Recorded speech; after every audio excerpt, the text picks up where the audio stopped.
നമസ്കാരം. നിത്യജ്യോതിഷത്തിലേക്ക് എല്ലാ മാന്യ പ്രേക്ഷകർക്കും സ്വാഗതം. ഇന്ന് 2025 ജനുവരി മാസം 11 തീയതി 1200 ആണ്ട് ധനുമാസം 27 തീയതി ശനിയാഴ്ച.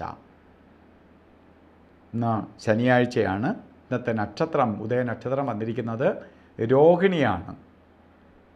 രോഹിണി നക്ഷത്രം ശനിയാഴ്ച.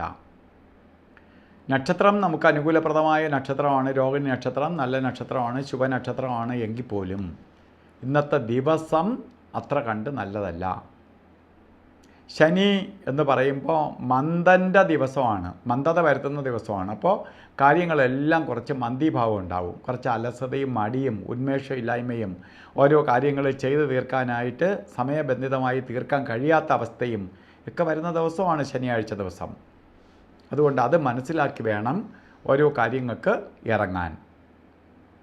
അതുപോലെ രോഹിണി നക്ഷത്രം, ധനുമാസത്തിലെ രോഹിണി നക്ഷത്രം ബർത്ത്ഡേ വന്നിട്ടുള്ളവർക്ക് ഒരു വർഷത്തെ ഫലത്തെയാണ് ചിന്തിക്കേണ്ടത്.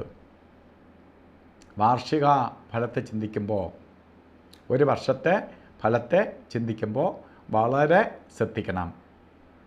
കാരണം ശനി മന്ദനാണ്, ശനി അസുഖത്തെ കൊടുക്കുന്നവനാണ്, ശനി പതുക്കെ സഞ്ചരിക്കുന്നവനാണ്, ശനി കർമ്മ വിമുക്തി ഉണ്ടാക്കുന്നവനാണ്. നമ്മളുടെ ദോഷഫലങ്ങളെയെല്ലാം കുറച്ച് നമ്മളെ പ്യൂരിഫൈ ചെയ്ത് നമ്മളെ നല്ലൊരാളാക്കി മാറ്റുന്ന ആളാണ് ശനി.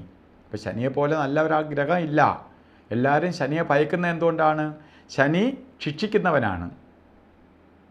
ശരിക്ക് ഗ്രഹങ്ങളിൽ വെച്ച് പോലീസാണ് ശനി.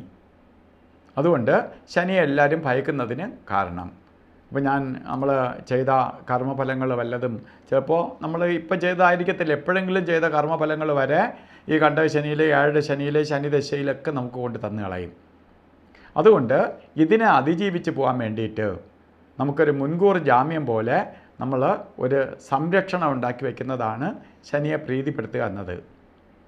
ഇപ്പോൾ ശാസ്താവിന് നീരാഞ്ജനം കത്തിക്കുക, ശനി വ്രതം നോക്കുക.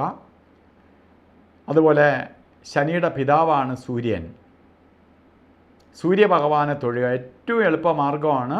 ശരിക്കും സൂര്യനിൽ നിന്നുള്ള പ്രകാശം നമ്മളിലേക്ക് ഡെയിലി പതിക്കുക എന്ന് പറയുമ്പോൾ, അല്ലെങ്കിൽ ഉദയസൂര്യനെ പ്രാർത്ഥിക്കുക എന്ന് പറയുമ്പോൾ ശനിയുടെ നെഗറ്റീവ് മാറി സൂര്യനിൽ നിന്നുള്ള പോസിറ്റീവ് നമ്മളിലേക്ക് ആകർഷിക്കപ്പെടും. അപ്പോൾ നമ്മളെ നെഗറ്റീവ് അകന്നു പോകും. അതുപോലെ തന്നെ ഒരു ശനീശ്വര യന്ത്രം, ശനീശ്വരൻ ധർമ്മശാസ്താവ്, ശനീശ്വര യന്ത്രം നമുക്ക് എല്ലാ കാര്യങ്ങളും ഡിലേ വരാനും അത് മുഖാന്തരം സാമ്പത്തിക നഷ്ടം വരാനും ഒക്കെ ഇടയുള്ളത് കൊണ്ട് ധന ആകർഷണ യന്ത്രവുമായി ചേർത്ത് ഒരു കവചം, ശനി കവചം ധരിക്കുന്നതും നമുക്ക് ഭാഗ്യദായകമായി തീരും. അപ്പോൾ ഇന്നത്തെ ദിവസം നമുക്ക് നല്ലതല്ല. എന്നാലും ഇന്ന് നമുക്ക് ഓരോ കാര്യത്തിന് ഇറങ്ങുന്നത് സൂക്ഷിച്ചായിരിക്കണം. രാവുകാല സമയം നോക്കി വേണം യാത്ര തിരിക്കാൻ. അപ്പോൾ അവധി ദിവസമൊക്കെ ആയതുകൊണ്ട് രാവുകാല സമയം നോക്കി വേണം യാത്ര തിരിക്കാൻ. രാവുകാലം 9:41 തൊട്ടാണ് രാവുകാലം തുടങ്ങണേ. കലണ്ടറിൽ ഇട്ടിട്ടുണ്ട് 9 മണി തൊട്ട് 10:30 മണി വരെ രാവുകാലം ഇട്ടിട്ടുണ്ട്. 9:41 തുടങ്ങണതേ ഉള്ളൂ. 11:06 വരെ രാവുകാല സമയമുണ്ട്. അപ്പോൾ രാവുകാലം എന്തിനു പറയുന്നതെന്ന് ചോദിച്ചാൽ, നമ്മൾ കലണ്ടറിൽ കണ്ടിട്ടുള്ള രാവുകാലം നോക്കി ആളിലിറങ്ങും. അപ്പോൾ അത് രാവുകാല സമയത്തായിരിക്കും ചിലപ്പോൾ നമ്മൾ കറക്റ്റായിട്ട് ഇറങ്ങുന്നത്. രാവുകാലം തീർന്നെന്നും പറഞ്ഞ് ഇറങ്ങുന്നത് രാവുകാല സമയത്തായിരിക്കും. അത് വരാതിരിക്കാൻ വേണ്ടിയാണ് രാവുകാലവും അതുപോലെ ഗുളികകാലവും യമകണ്ഠകാലവും ഒക്കെ നമ്മൾ സൂക്ഷിക്കാൻ വേണ്ടി പറയണേ. ഇന്ന് ഗുളികകാല സമയം വരുന്നതും 6:49 തൊട്ട് 8:15 വരെയും, യമകണ്ഠകാല സമയം വരുന്നത് ശരിക്കും 1:58 തൊട്ട് 3:24 വരെയും. ഈ സമയങ്ങൾ അതിൽ രാവുകാല സമയ യാത്രയ്ക്കാണെങ്കിൽ യമകണ്ഠകാല സമയവും ഗുളികകാല സമയവും ഒരു ശുഭകാര്യങ്ങൾക്കും എടുക്കരുത്. ഇന്നത്തെ ദിവസവും ചില കാര്യങ്ങൾ ചെയ്തേ തീരുള്ളൂ അല്ലെങ്കിൽ എന്ന ഒരു സാഹചര്യം വരികയാണെങ്കിൽ അഭിജിത്ത് മുഹൂർത്തത്തെ ആശ്രയിക്കുക. അഭിജിത്ത് മുഹൂർത്തം വരുന്നത് 12:08 തൊട്ട് 12:58 വരെയാണ്. ഇനി ഇടയ്ക്ക് ഒരു 4 മിനിറ്റ് നേരം ഇല്ലാതെ വരും. എല്ലാ ദിവസവും അങ്ങനെ രണ്ടായിട്ടാണ് അഭിജിത്ത് മുഹൂർത്തം പോണത്. എങ്കിലും മൊത്തത്തിൽ പറയുമ്പോൾ 48 മിനിറ്റ് നേരം രാവുകാല സമയം ആണ്. ഈ അഭിജിത്ത് മുഹൂർത്ത സമയമുണ്ട് 48 മിനിറ്റ് നേരം. ഈ സമയത്ത് നമ്മൾ ചെയ്യുന്ന കാര്യങ്ങളെല്ലാം നമുക്ക് അനുകൂലപ്രദമായി തീരും. ഇന്നത്തെ ദിവസം ഓരോ കാര്യത്തിന് ഇറങ്ങുമ്പോൾ നമ്മൾ വസ്ത്രധാരണത്തിന് പ്രാധാന്യം കൊടുക്കണം.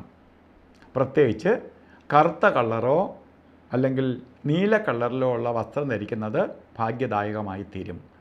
അല്ലെങ്കിൽ കറുത്ത പൊട്ടോ അല്ലെങ്കിൽ ഷാളോ എന്തെങ്കിലും കർച്ചീപ്പായിട്ടെങ്കിലും കയ്യിൽ കരുതുന്നത് നമ്മളിലുള്ള ശനിയുടെ നെഗറ്റീവ് മാറ്റി നമ്മളിലേക്ക് പോസിറ്റീവ് ആഗിരണം ചെയ്യാൻ സഹായിക്കും. അപ്പോൾ ഇന്നത്തെ ദിവസം എല്ലാവർക്കും ശനീശ്വരൻ്റെ കൃപയാൽ നല്ലത് വരട്ടെ എന്ന് പ്രാർത്ഥിച്ചുകൊണ്ട് നിർത്തുന്നു. നന്ദി, നമസ്കാരം.